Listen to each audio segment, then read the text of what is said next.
दोस्तों, इतिहासकारों ने जब भी मुगलों के बारे में लिखा तो राजाओं के शौर्य से पन्नों को भरा, और जब भी उनकी रानियों का जिक्र हुआ तो कहा गया कि वह बहुत ही ज्यादा खूबसूरत थी। लेकिन मुगलों की रानियां में दोस्तों खूबसूरती से आगे भी बहुत कुछ था जिन्हें कम ही दर्शाया गया, शायद इसलिए ताकि राजाओं का मान बना रहे। खूबसूरती और सातिर दिमाग का ऐसा ही एक तालमेल थी नूरजहां। इतिहासकारों की बेरुखी का शिकार नूरजहां के बारे में अगर बस एक ही लाइन कही जाए फ्रेंड्स, तो इतना ही कहेंगे कि 6 महान राजाओं और एक मुगलिया रानी ने दुनिया भर में सल्तनत का परचम लहराया, और वो कोई और नहीं थी फ्रेंड्स, वो थी रानी नूरजहां। हेलो फ्रेंड्स, स्वागत करते हैं आप सभी का अपने चैनल ज्ञान मंथन पर। और दोस्तों, आज के अपने इस वीडियो में हम आपको मुगल सल्तनत की एक ऐसी ही रानी नूरजहां के बारे में बतलाने जा रहे हैं। अगर वो नहीं होती तो भारत का इतिहास ही कुछ और होता। तो चलिए दोस्तों, आज के अपने इस वीडियो में आपको बतलाते हैं रानी नूरजहां के बारे में कि कौन थी वो और उनका इतिहास क्या था। दोस्तों,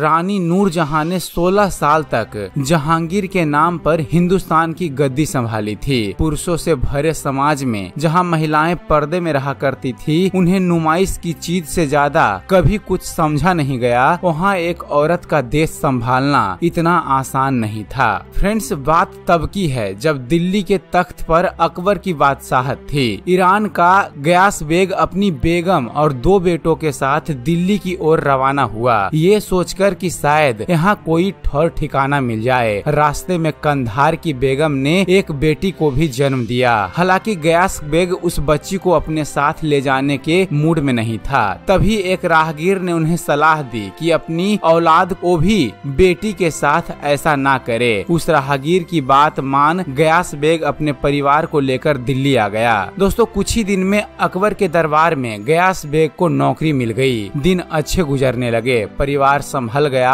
और वो बच्ची जिसे गयास बेग फेंक जाने वाला था, उनका नाम रखा गया मेहरुनिसा। बेहद खूबसूरत जादुई आवाज की मालकिन मेहरुनिसा पर अकबर के बेटे सलीम यानी जहांगीर का दिल आ गया। फ्रेंड्स, अकबर नहीं चाहते थे कि एक नौकर की बेटी उनके बेटे की दुल्हन बने, इसलिए गयास बेग को आदेश दिया गया कि वह अपनी बेटी की शादी दिल्ली से कहीं दूर कर दे। अपने राजा का हुक्म मानकर गयास बेग ने मेहरुनिसा का निकाह शेर अफगान से करवा दिया। अकबर ने वर्धमान की जहांगीर तोहफे में दे दी। लेकिन कहते हैं ना कि इश्क इतनी आसानी से कहां मरता है। जहांगीर जब दिल्ली के तख्त पर बैठे तो उन्होंने शेर अफगान की हत्या करवा दी। हालांकि इसका कोई ठोस प्रमाण इतिहास में नहीं मिलता है। यह अधूरे इश्क की सजा थी। इस हत्या के बाद जहांगीर ने मेहरुनिसा को दिल्ली वापस बुलाया। 25 मई 1611 ईस्वी को उससे निकाह कर लिया। निकाह के बाद मेहरुनिसा को नाम दिया गया नूरजहां यानी संसार की ज्योति। इस नाम के साथ नूरजहां के जीवन में उजाला हो गया।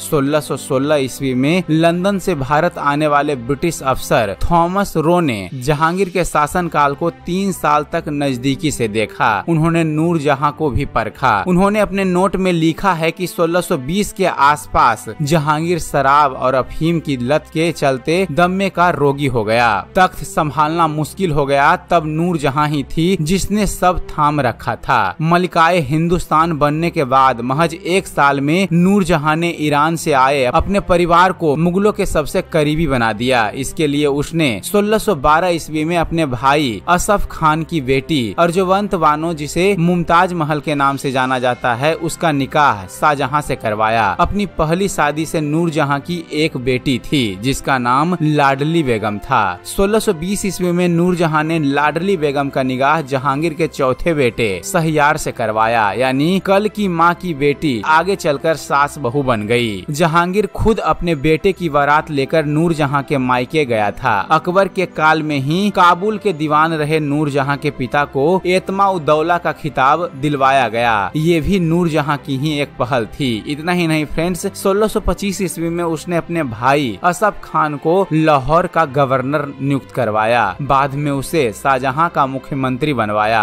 और उसके बेटे शाइस्ता खान को औरंगजेब का मुख्य सलाहकार बनवा दिया। ये सारा खेल 70 सालों का था। विडम्बना देखिए फ्रेंड्स कि मुगल काल के 2 सबसे खूबसूरत मकबरे किसी मुगल के नहीं बल्कि ईरान से आए इस परिवार के लोगों के हैं। एक नूरजहां के वालिद एतमुद्दौला का और दूसरा उसकी भतीजी मुमताज महल का। एतमुद्दौला का मकबरा नूरजहां ने बनवाया था और ताजमहल इसी मकबरे के तर्ज पर बनवाया गया था। और अब बात करते हैं इस परिवार में शुरू हुई राजनीति के बारे में। दोस्तों, खुर्रम जिसे शाहजहां के नाम से जाना जाता था, वह जहांगीर का सबसे काबिल बेटा था। वह हर तरह से तख्त का सही हकदार था, लेकिन वह न जहांगीर का बेटा था न कि नूरजहां का। ये बात और है कि जहांगीर को नूरजहां ने मनाया था कि वह शाहजहां को दक्कन की जंग के लिए भेजे। जब शाहजहां ने दक्कन में अपनी जीत का परचम लहराया, तब जहांगीर ने उसका सिंहासन अपने बगल में लगवा लिया। पर क्या वाकई नूरजहां यही चाहती थी? नहीं, असल में नूरजहां अपनी बेटी को अपने बाद मलिकाए हिंदुस्तान बनते देखना चाहती थी। इसके लिए जरूरी था कि जहांगीर के दूसरे बेटे और अपने दामाद शहरयार का तख्त पर काबिज होना। 1620 ईस्वी में ही फ्रेंड्स, जब शाहजहां लाहौर में था तो दक्कन में दोबारा विद्रोह उठ गया। नूरजहां ने जहांगीर को एक बार फिर से शाहजहां को दक्कन भेजने का सुझाव दिया। जब यह आदेश शाहजहां के पास पहुंचा तो उसने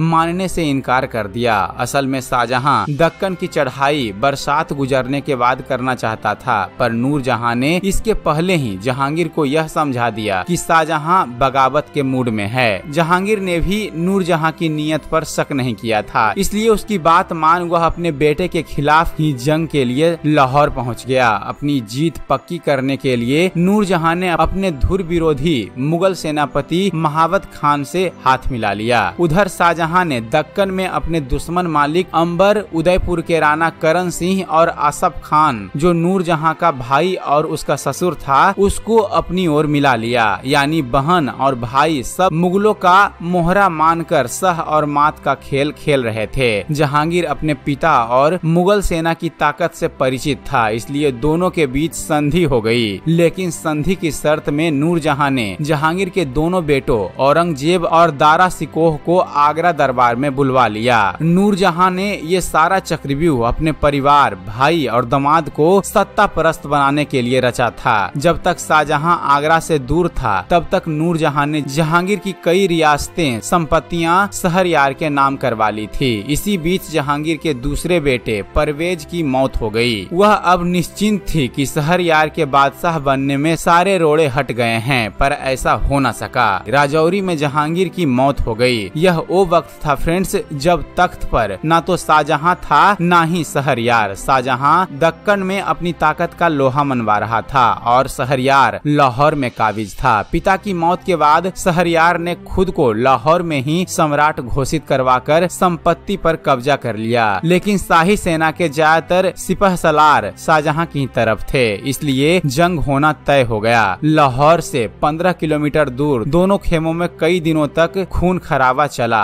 शाही सेना की कमान असफ खान के हाथ में थी, जिसके सामने शहरयार ने हथियार डाल दिए। अब शाहजहां हिंदुस्तान का नया मुगल बादशाह बना और उसने शहरयार को कैद करवाकर मौत की सजा दे दी। शहरयार की मौत के साथ ही नूरजहां का सपना ध्वस्त हो गया। शाहजहां ने अपनी सौतेली माँ से कोई दुश्मनी नहीं निभाई, न ही कोई सजा दी। ऐसा लगता है कि वह जानता था कि पिता और दामाद को खोने के गम से ज्यादा सख्त और कोई सजा नूरजहां के लिए बनी ही नहीं थी। बिना किसी बदसलूकी के शाहजहां ने नूरजहां को उनके कहने पर लाहौर भेज दिया। नूरजहां की आखिरी ख्वाहिश थी कि उनकी कब्र जहांगीर के बगल में ही हो। नूरजहां ने अपनी जिंदगी के आखिरी दिन लाडली बेगम के साथ लाहौर में गुजारे। उनके पास सिर छिपाने के लिए भी जगह नहीं थी और जहांगीर की यादें भी उन्होंने अपनी जिंदगी में खुरच डाली थी। दोस्तों, वह इकलौती मुगलिया रानी थी जिसके नाम से सिक्के चलवाए गए थे। फ्रेंड्स, इतिहास में नूरजहां की खूबसूरती के चर्चे लिखे गए हैं, पर ये जो पूरा खेल था वो केवल उसकी सातिर सोच का नतीजा था। यह वही बच्ची थी जिसे उसके माता पिता लावारिस छोड़ आने वाले थे। सोचिए, अगर उसके माता पिता उसे लावारिस छोड़ आते तो भारत और मुगलों का इतिहास ही आज कुछ और होता। तो दोस्तों, यह थी मुगल सल्तनत की एक खतरनाक सातिर रानी नूरजहां का इतिहास। उम्मीद करते हैं फ्रेंड्स आप सभी को हमारा यह वीडियो पसंद आया होगा। अगर वीडियो पसंद आया हो तो वीडियो को लाइक और शेयर करना ना भूलिएगा। और दोस्तों, ऐसे ही धर्म और इतिहास से जुड़े हुए ज्ञानवर्धक वीडियो देखते रहने के लिए आप हमारे इस चैनल ज्ञान मंथन को सब्सक्राइब करना ना भूलिएगा। आप हमारे इस चैनल को सब्सक्राइब कीजिए और देखते रहिए,